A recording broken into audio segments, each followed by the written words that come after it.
And thank you for your patience. We're starting a little later than we had originally planned, but I'm glad that you're all here.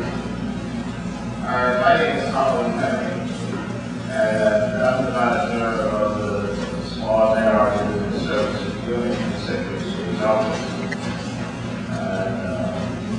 I think all of you know that this is a new unit in the Secretary of State's office to help deal with business people and entrepreneurs, and certainly those of you who are involved in international trade. We are happy to host this event this afternoon for the Latin American Trade and Travel Symposium. This is actually our third event, and the first time we've done here in this beautiful capital building. We thought that it's the best place to host this event. I want to, first of all, before I bring up Deputy Secretary of the State, Liz Meyer, and she's going to say a few words on behalf of the Secretary of State's office. Secretary Meisowitz is on her way. She's actually in Norway right now attending one of Paul's Silver's funeral, so I hope you understand that. First of all, I should make some introduction of some very important people here, and all of you are very important, but there's some extra important people here who took some time out of their busy schedules and travel quite a bit to be here. And we'll be introducing many of them, and most of you throughout the day, but I want to introduce, first of all, Consul Benaga from the Republic of Peru.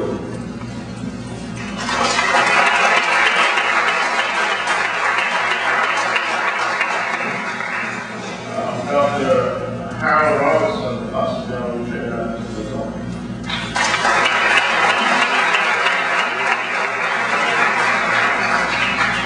Former Ambassador to the UN, Mr. Lionel Hurst.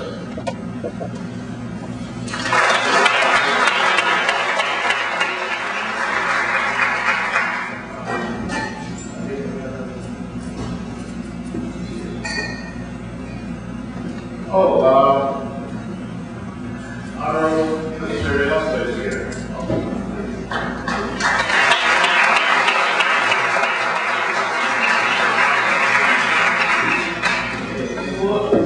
Without further ado, I want to introduce the Secretary of the State, Liz Meyer.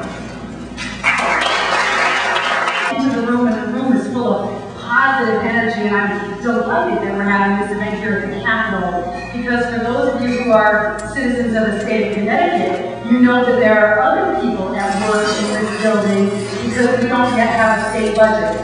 So what I'm hoping is we can take some of our positive energy and pass it out the door, and maybe that will be a productive day on that front as well. I'm delighted to be here. As you know, the Secretary is occupied right now in an event that is a little bit sadder than this one. Our thoughts and prayers go out to the families of those who have lost family members, and also those who continue to serve. And so we're delighted that she's representing us in that official capacity. I want to thank Harlan. I think it's funny when he said we have this new unit. Whenever I come in, people say, "Oh, you work for Harlan?" And I always say, "Yes, I do. That's what I do." And Harlan really has been at this with the Secretary for 8 years, would you say? And many people don't know this, but our office is really the chief registrar for businesses in the state of Connecticut. So we have about 210,000 businesses registered with our office currently, and we get about 15,000 new ones every month. And we know that in addition to making sure that businesses have their proper filings, that our function is also to help provide technical assistance and support to these businesses, in particular, small minority-owned businesses. So in addition to Harlan's work, we are also looking at ways that we can provide the support that businesses need. People want from their government results. And so as someone who's run a nonprofit, as someone who's a lawyer in private practice, no one really cares all that much about the number of meetings we've had and that we've updated our forms. What they want to know is that we want to make their lives easier. And so I think that by hosting forums like this, we put our money where our mouth is, and we know and say to you, yes, forums are important, you must be in good standing, and if you're not, there's a little amnesty program in place until 5 o'clock today. But more importantly, government needs to listen to businesses. We host showcases twice a year. We were also part of the expo yesterday, and it was exciting to be there and to watch a bullpen at work where all of the agencies that people have to deal with, federal and state, were in one place at the same time. And I couldn't tell you the number of people who came up and said, this is great. And people who called me and said, you know, I have a filing and I was able to get on the phone and clear it up. That's what people are really looking for from their government. So I'm delighted that you're here. Welcome. I'm hoping that you will take something special away from today, perhaps also make a few friends. I brought my business cards. I used to forget that. So I hope that you will learn something new and make some new friends today. Thank you. So, without further ado, I'll bring on the Reverend Simone Mason.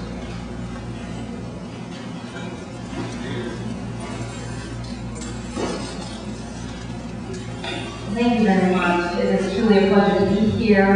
I want to just take this time to say thank you, Harlan, for inviting us to come along and to honor and, of course, acknowledge all our distinguished guests. You are all distinguished individuals, important in your own right, very well needed and respected. And I'm grateful to be here before you, with you, to share this event with you, especially today.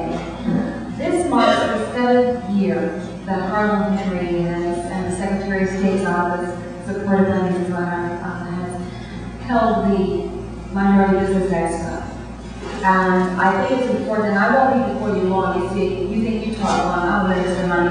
I don't know, but I will, I promise. But 7 years ago, this great young man had visions, like many of us as business people.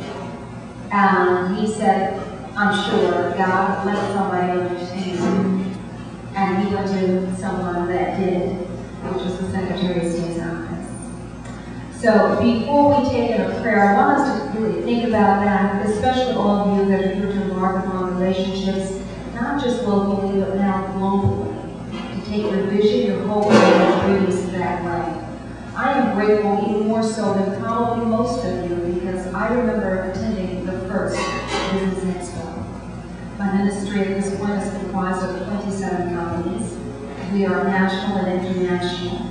And we're grateful for that because my start started right here in Connecticut through the Minority Business Expo. So I think if we can stand, if you will, for a moment and give Harlan a real big hand of applause.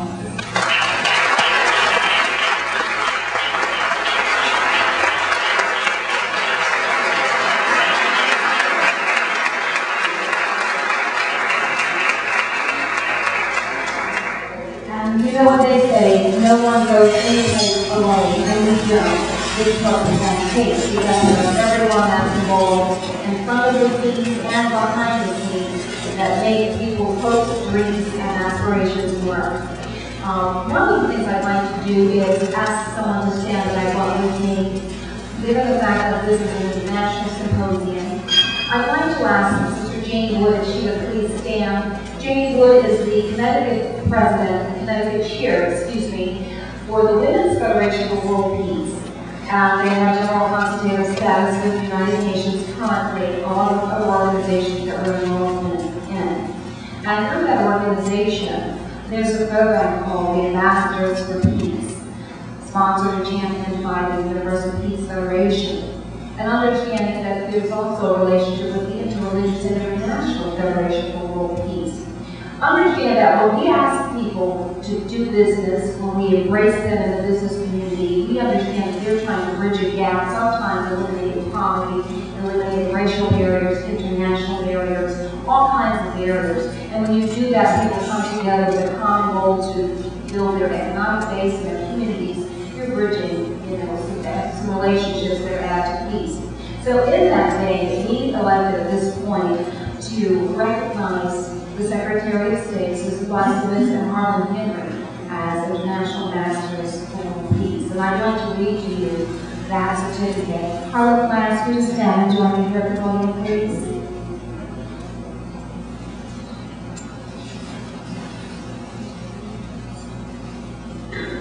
The certificate reads as follows: Universal Peace Federation, Interreligious and International Federation for World Peace.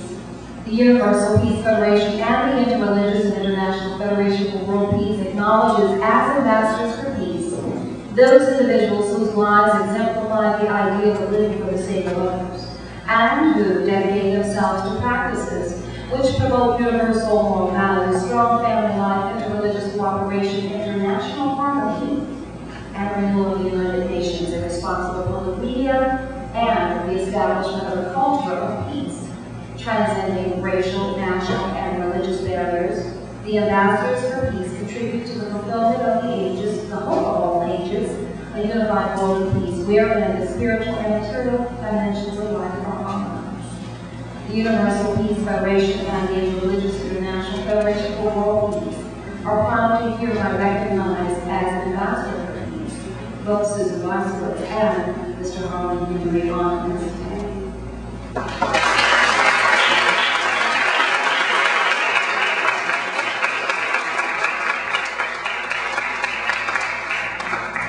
I told you I won't be long before the long. Harlan, do you have something you want to say? Well, I just wanted to say thanks very much to Simone for sharing this. And thanks to the organization for World Peace. We certainly appreciate this. Thank you.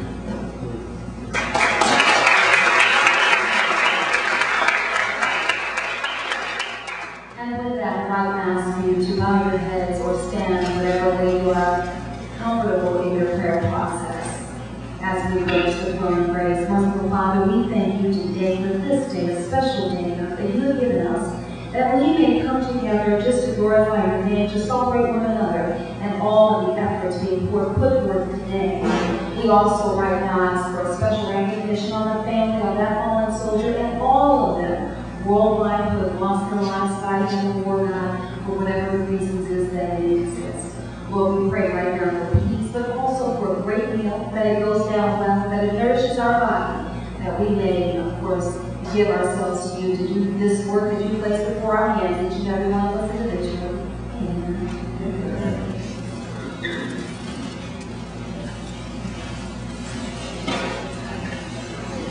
Thank you very much, sir. I just want to bring one more person here. As you continue to your research shortly, Dr. Donovan, Dusty Donovan from CCSU, Central United States University, has been a partner with us on several of our international events, and their CCSU is partnering with us on this luncheon today.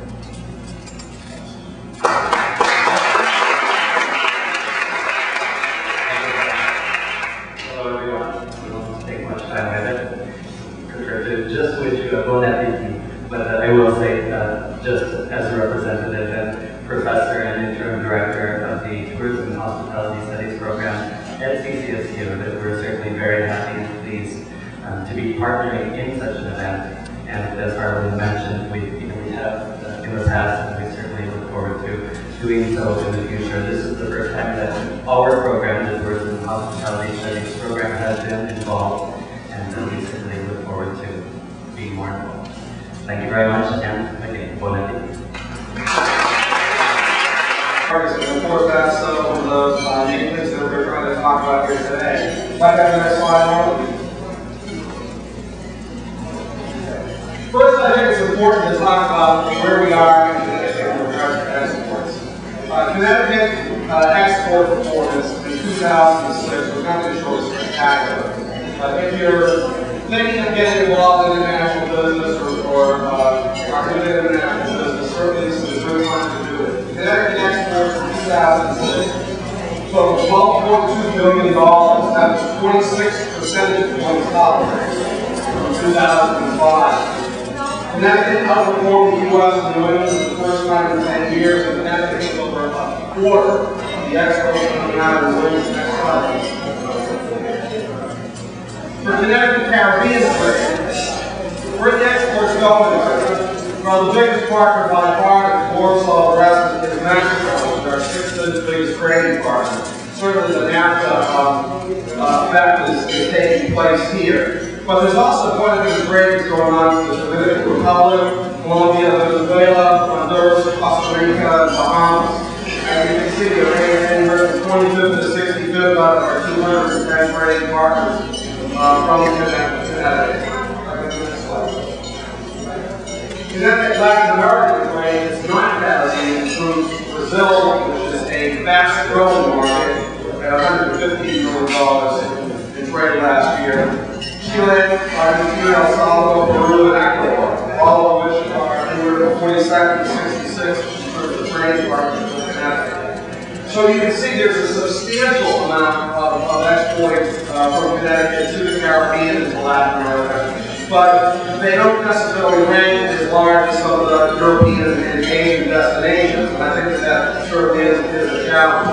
I think there certainly is some significant opportunities that exist there too, particularly when we talk about Latin America. If I go to the next slide. What is Connecticut export? Well, the top export is the transportation equipment. That relates largely to jet airplanes and jet airplane products, engines, control systems, and the like. Machinery, computer and electronic products. Everybody thinks about California when they think about computers, but there's actually a heck of a lot of computer activity going on in manufacturing in Connecticut. Chemicals of all sorts, primary metals, electrical equipment, and fabricated metals as well. Now, the survey process. One of the things we saw is that many companies are involved in trade. About a third of the respondents that we initially contacted were directly involved in international trade. About a third said that they wanted to be. And I think that that's something that's important and an opportunity for Connecticut. Companies that have been involved in trading, you can see that there are 60% that have been involved in it, and 6% of the respondents were involved a year or less. Next slide. For international sales, I think that one of the challenges we've got is while there's 27% of the companies in Connecticut that have 20% or more of the total sales that are international, the lion's share of the respondents to the survey, over 50%, has less than 10% of their sales international. So I think there's significant opportunity there. Next slide. There certainly are growing business opportunities from international trade.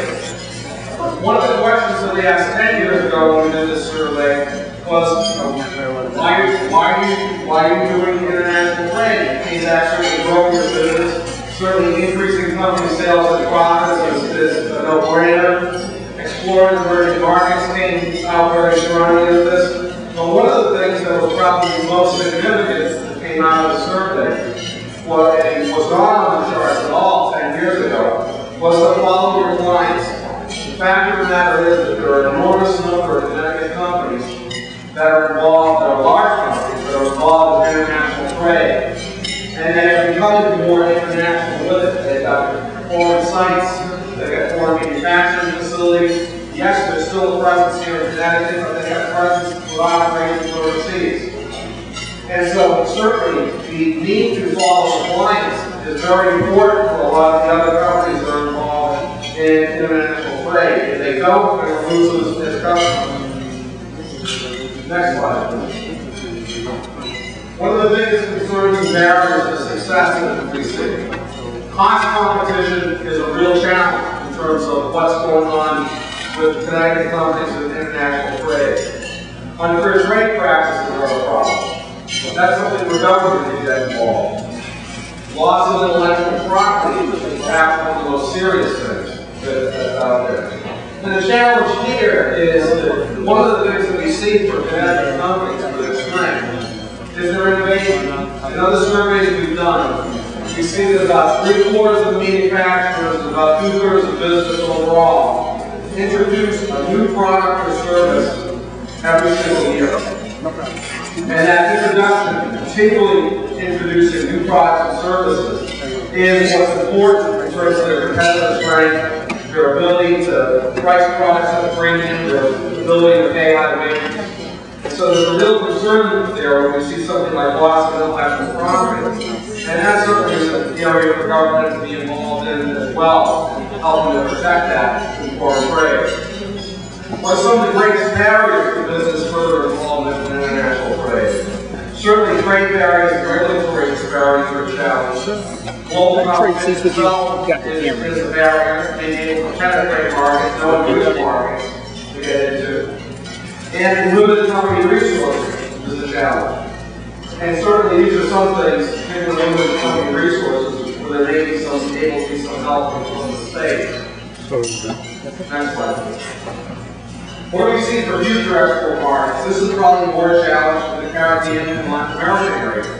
In that where we see companies looking at right now for great business opportunities is China, is India, is Eastern Europe. And Latin America and Caribbean were not as strong as any of those three areas. So I think that's certainly a challenge. How do companies expand their trade?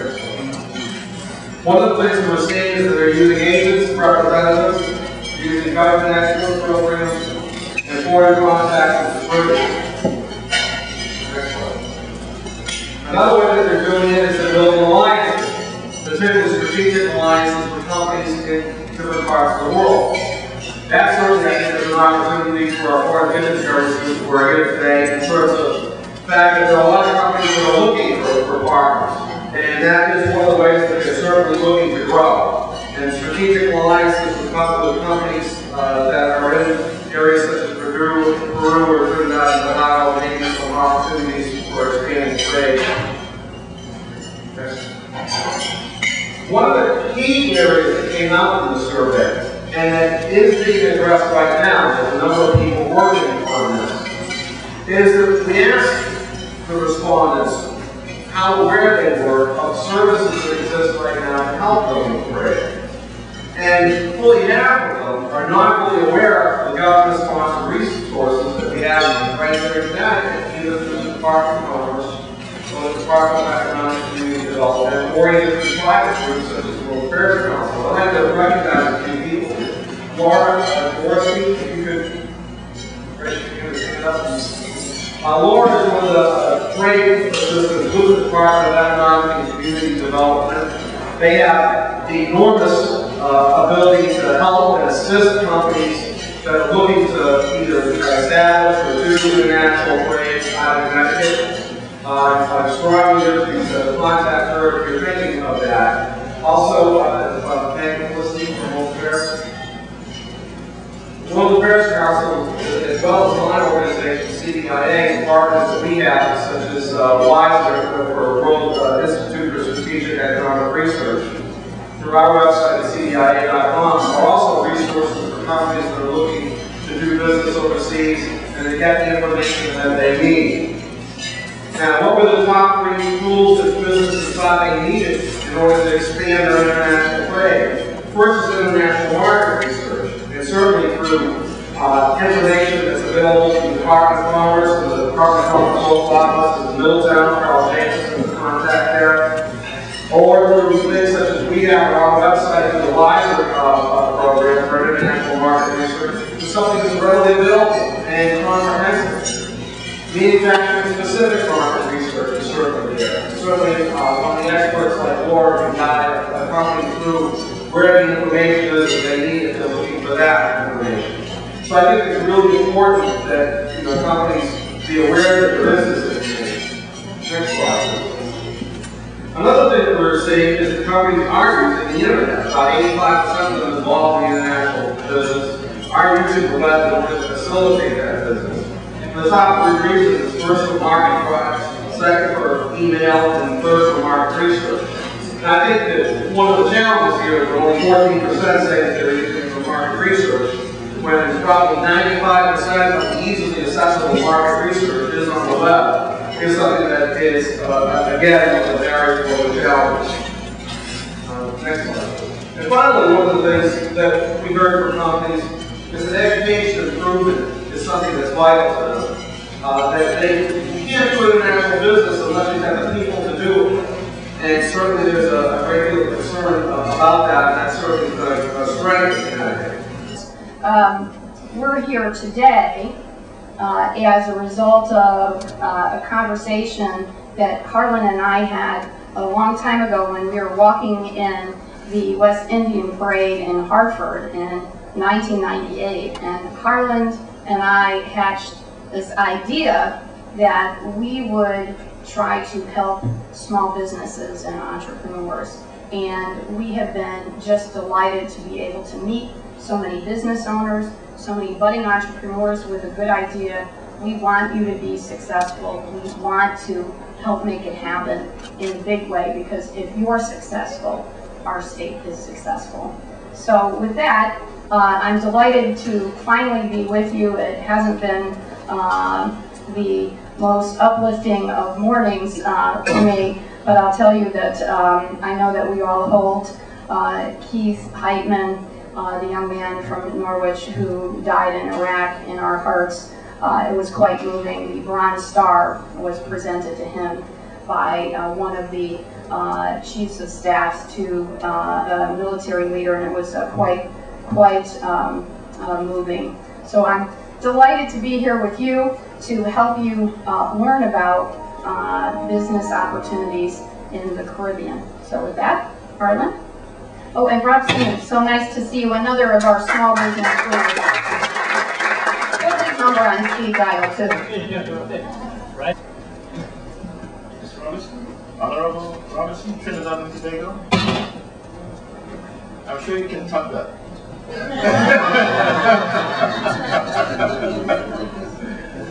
But coming up next, we're certainly going to continue with the program.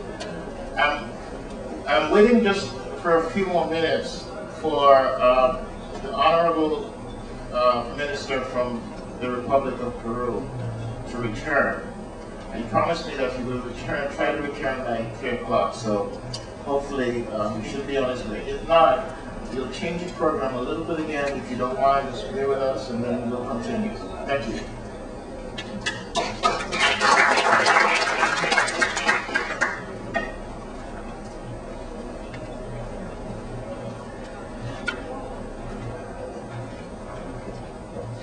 Good afternoon. As you can see, coming after Ambassador Hurst and Alan Henry, I have just been indulged in a little technical adjustment.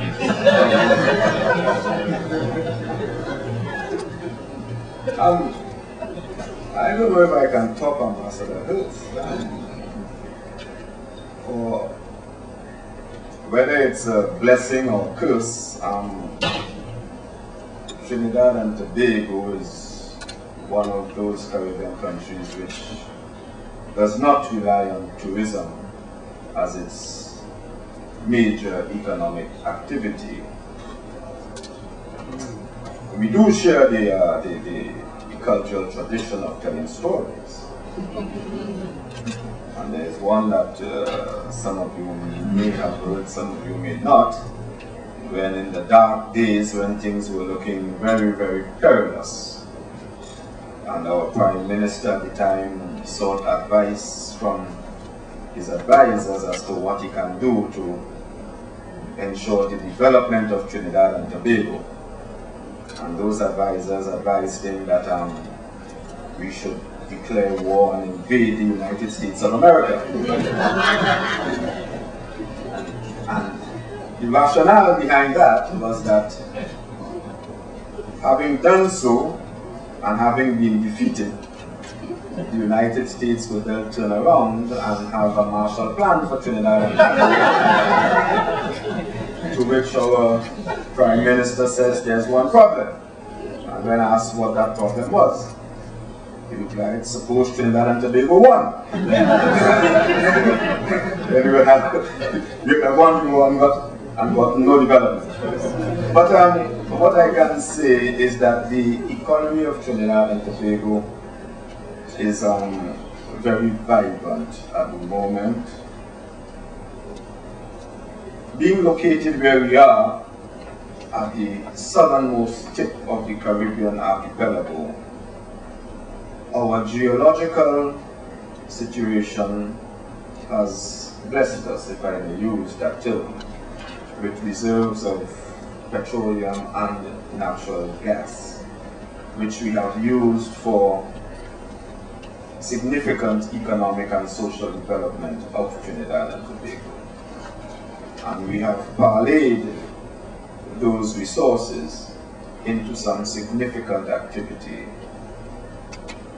Most of you may or may not know that at this point in time, Trinidad and Tobago supplies something like 74% of all the natural gas imported into the United States of America.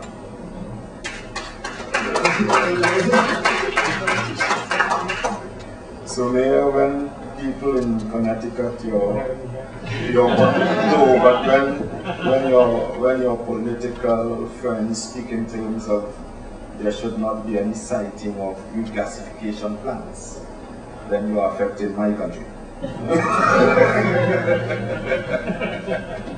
No, but that's just an aside. Mayor is my very good friend. We have also gone into heavy industry.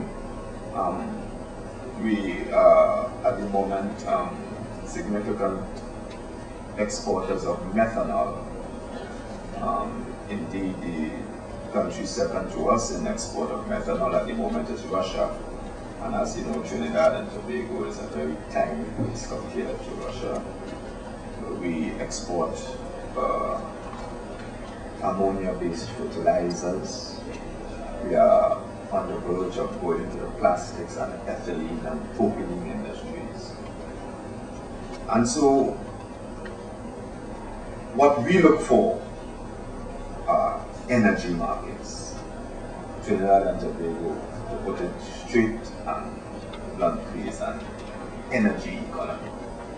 And therefore, whatever is going on in the field of energy in terms of exportation, importation, development, whatever it is, that is what we are interested in and that is what we pursue. Our tourism is still in its infancy and we are seeking to develop it to have another arrow in the economic quiver. Agriculture is steady but not improving in the way that we would want, but efforts are underway. But as far as we are here to do, to let you know that first of all, we are open to business. Our business is based on energy and manufacturing. Food processing is an important area of activity as well, but we import the raw materials and then process it and export the finished product. So that basically is where we are. We are a pretty small country, somewhat larger than Antigua and Barbuda, but still pretty small, barely over 1,000 square miles in area with a population of a little over 1 million. But we do our best to make our way in the world and to deal in an upright and honest manner with all our interlocutors. So any one of you who has an interest, particularly in the energy field, could contact me. I'm here. Thank you very much.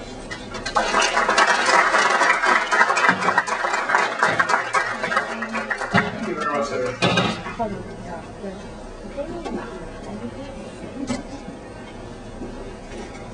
Right on cue. Council General, please.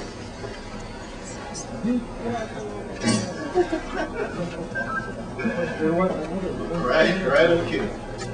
I'm going to ask, well, the Council General Peru is here, right on time. And I'm going to ask Dr. Antonio Garcia and Mr. Simmons.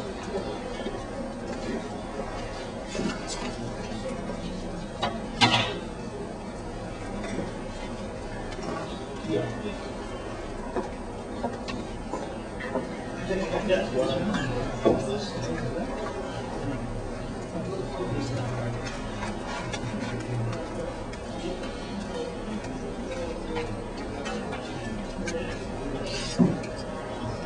we're going to do here is further discuss trade practices in the region. And I have some distinguished gentlemen here who will talk about some of the practices that you've heard before, but go into a little bit more detail. We have the pleasure of having the newly appointed business advocate, former Congressman, Mr. Rob Simmons, here with us. And I'm going to ask Mr. Simmons to introduce the panel, introduce himself, of course, and introduce the panel. And I want to just open up the discussions. Mr. Simmons has to leave within a few minutes. So I'm going to have them go ahead and just get at it, and please shoot your questions. Thank you. Well, thank you very much, Harlan. Let's see. Can you hear me if I speak with that microphone? I'm Rob Simmons. It's my pleasure to be here today as Connecticut's new and first business advocate, focusing especially on small and micro businesses. It's a pleasure to be here with the mayor because I think he's a great leader and has a great opportunity to expand trade into the Caribbean and to break through the barriers to trade into the Caribbean. In a previous life, I had the opportunity to work in the embassy, the American Embassy in Taiwan for 3 years as an economical officer. And so I had the opportunity to observe firsthand how the United States as a country dealt with trade halfway around the world. And when I look at our trade statistics here in Connecticut, in 2005, our exports went up very substantially. In 2006 was considered a good year, the best year we had for foreign trade. But then when I look at our statistics for Latin America and the Caribbean, I'm somewhat disappointed. I'm disappointed because of all U.S. exports in 2006 to all countries, it was $1 trillion, of which we had 1.2%. But when you look at the exports to the Caribbean from the U.S., it was 89 billion, but only 420 million from Connecticut, which is less than 1%. And the question I have to ask myself is, why can't we here in Connecticut, why can't we do better? What are the barriers to improving our trade with the Caribbean? And in a recent study published by CBIA, and I think you had it at your lunch, they listed cost of competition, unfair trade practices, and loss of intellectual property. I guess I wonder why that's a problem, especially now that we have CAFTA, the Central American Free Trade Agreement, which is supposed to open up those avenues and those approaches to that part of the world. And I also look at the loss of intellectual property. And yet the issues that we've discussed here today with regard to trade have focused in a sense on tourism, but also on agriculture, energy products, and things of this nature. So I don't see where there's going to be a loss of intellectual property here. And so I come back to a fundamental concern that I had 30 years ago as a foreign service officer serving in the economic section of the embassy in Taiwan. The fundamental barrier that I saw to trade with the Far East at that time was American ethnocentricity. American ethnocentricity. I was one of only 2 people in the embassy who spoke Chinese. The gentleman from Customs, the major from Customs, a very nice, hard-working guy, but he does not speak the languages of the countries that we're dealing with. How many Americans who wish to engage in trade in the Caribbean, Central and South America, Mexico, speak the languages of the country? How many people here speak the languages of the country? Aha! Raise your hand, Mr. Mayor. And so you see, what we have to do is focus our efforts around people, around leaders like the mayor who have the capacity to connect to the culture, to the history, the culture, the people of the countries where we wish to increase our trade. That, I think, is a great opportunity for us here, especially in Hartford. I think opening up the new flights to to Amsterdam is very important, and we all know the Dutch export flowers and other food products to this country, and that in and of itself should be justification to get refrigeration up at that airport to expand the export zone up there. And wouldn't that be nice if we could do that as part of that initiative and then use it to benefit those who wish to import from the Caribbean as well? Wouldn't that provide an incentive, perhaps, for Jamaica Air to think about establishing a flight here to Connecticut? And these are the things that we have to push. There are so many opportunities that we have, but we have to push to make those opportunities realities. And as your small business advocate, I'm willing to work with all of you on a face-to-face basis. I've got a copy of my letter over on the table if you want to follow up with me later, and I apologize that I have to leave for a 3:30 meeting. I also have my cards, and I'll leave a few cards with Harlan. This card is more than a name card, it's a ticket. It's a ticket to 15 minutes of uninterrupted time in my office. 15 minutes of uninterrupted time in my office or in your office, if you prefer. And in the 2 months that I've been working as the business advocate, I've done one site visit a day, every day for 2 months. So that's part of my schedule and part of my routine. For 8, 12, 24 hours. And with a perishable item such as breadfruit, once the sun hits that container and that container heats up, you're shipping it to it. So if you are going to be doing any type of importing requirements, one of the things you definitely have to do is to have a good customs broker. The customs broker is a person that's actually going to do all your paperwork through customs for you. So if your customs broker is inexperienced, he may not understand how to bypass or how to move your paperwork quickly through the system. So you want to make sure that you're dealing with experienced customs brokers. Those who know what is required from the Caribbean, those who know what FDA requires, such as all produce items have to go through fumigation. Either it's fumigated at the island that is being shipped from, or it has to be fumigated in the U.S. Now, you want it to be fumigated from the island that it's coming from, if you can, if they have those type of resources. Most of the items coming from Jamaica get fumigated in Jamaica. Same with Trinidad and Barbados. Because they have an FDA inspection point there. And when it's fumigated at the point that it's being shipped from, those people are experienced on those items that it's being shipped.